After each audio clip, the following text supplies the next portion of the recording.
Bonjour à tous. Un enfant de 2 ans tue sa mère enceinte avec l'arme de son père. Explication dans cette vidéo. Le visiteur qui entrerait dans la maison de la famille Hilg, dans l'Ohio, comprendrait vite qu'il se trouve chez des gens à l'existence irréprochablement organisée. Le père, Alec, 28 ans, est officier dans le prestigieux corps des marines. La maman, Laura, 33 ans, s'occupe de leur fils de 2 ans, Liam, tout en se ménageant du mieux qu'elle le peut. Enceinte de 7 mois, elle va bientôt donner un petit frère à Liam. Le prénom du futur bébé a déjà été trouvé, ce sera Taliesin, comme un poète de la mythologie celtique. Avec l'imminence de cette naissance, Alec a prévu d'effectuer quelques ajustements dans son système de sécurité domestique. Car ce grand costaud aux yeux clairs et à la barbe fournie, en bon militaire qui se respecte, ne lésine pas sur les moyens lorsqu'il s'agit de protéger les siens. Il a équipé la maison de plusieurs barrières afin d'empêcher le petit Liam de s'aventurer dans la cuisine, les escaliers et autres zones potentiellement dangereuses. Les risques de blessures ont également été anticipés astucieusement.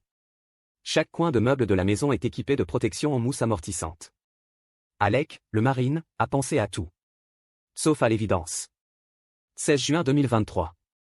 Il est exactement 13h11 lorsqu'un opérateur de la police de Norwalk reçoit l'appel d'une jeune femme. Ses propos sont hachés, confus, articulés d'une voix faible. J'ai reçu une balle dans le dos. Venez vite. En fond sonore, un bébé hurle à plein poumon. La femme bredouille son nom, son adresse, puis la communication est coupée. Sans perdre un instant, une équipe de secouristes et de policiers est envoyée à l'endroit indiqué. Sur Woodlawn Avenue, tandis qu'au même instant un homme contacte lui aussi les urgences. C'est ma femme. Elle vient de m'appeler. Il y a un problème. Il s'est passé quelque chose, et elle est seule avec mon fils de 2 ans à la maison. Envoyez la police, c'est urgent. On l'aura deviné, cet homme affolé, c'est Alec Hilg. Il est arrivé quelque chose à Laura et Liam, mais quoi? La jeune maman a parlé d'une balle qu'elle aurait reçue dans le dos. Tirée par qui? Un cambrioleur? Des intrus? Lorsque la patrouille de police se gare devant la petite maison de bardage blanc, la rue est parfaitement calme, silencieuse. Le seul bruit qu'on entend, ce sont les pleurs d'un bébé à l'étage. Les hommes frappent à la porte. Pas de réponse. Ils n'hésitent pas longtemps avant d'enfoncer le battant. À l'intérieur, guidés par les cris de l'enfant, ils montent l'escalier, se dirigent vers l'une des chambres. C'est là qu'ils découvrent Laura Hilg à terre, près du lit, dans une mare écarlate. La jeune maman est encore consciente, mais elle a perdu beaucoup de sang. Derrière elle, le petit Liam pousse des hurlements déchirants, le visage rouge, les joues baignées de larmes. A-t-il assisté à l'agression de sa mère? Le tireur est-il toujours dans la maison? Un policier se saisit du petit pour l'éloigner de cette scène traumatisante. D'autres remarquent ce qui est probablement l'arme du crime, un pistolet Sig Sauer 9 mm abandonné sur la moquette ensanglantée, un peu plus loin. Mais cela ne répond toujours pas à la question que tous se posent, qui a tiré?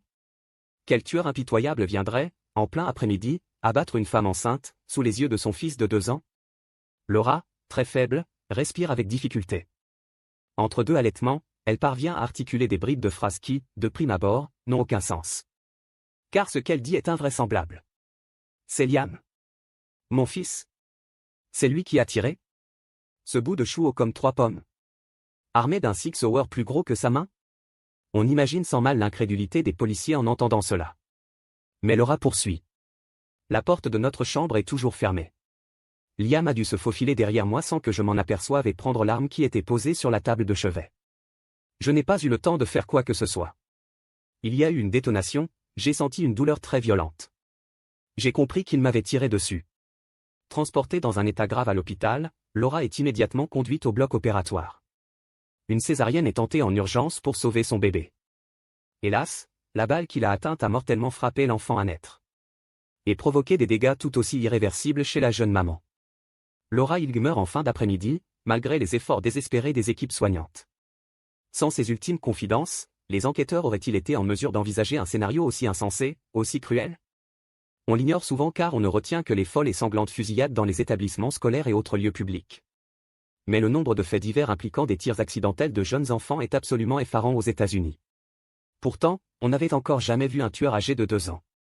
Alec, le militaire, l'homme qui croyait avoir tout fait pour protéger sa famille, a reconnu avoir laissé son arme à feu chargée et déverrouillée sur sa table de chevet. Estimant que la présence d'une barrière à l'entrée de la chambre suffirait à tenir son fils à distance.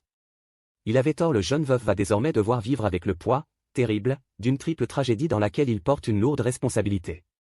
La mort de deux êtres, dont son enfant à naître. Plus un fils encore bébé mais qui finira, un jour ou l'autre, par apprendre la vérité sur le décès de sa maman.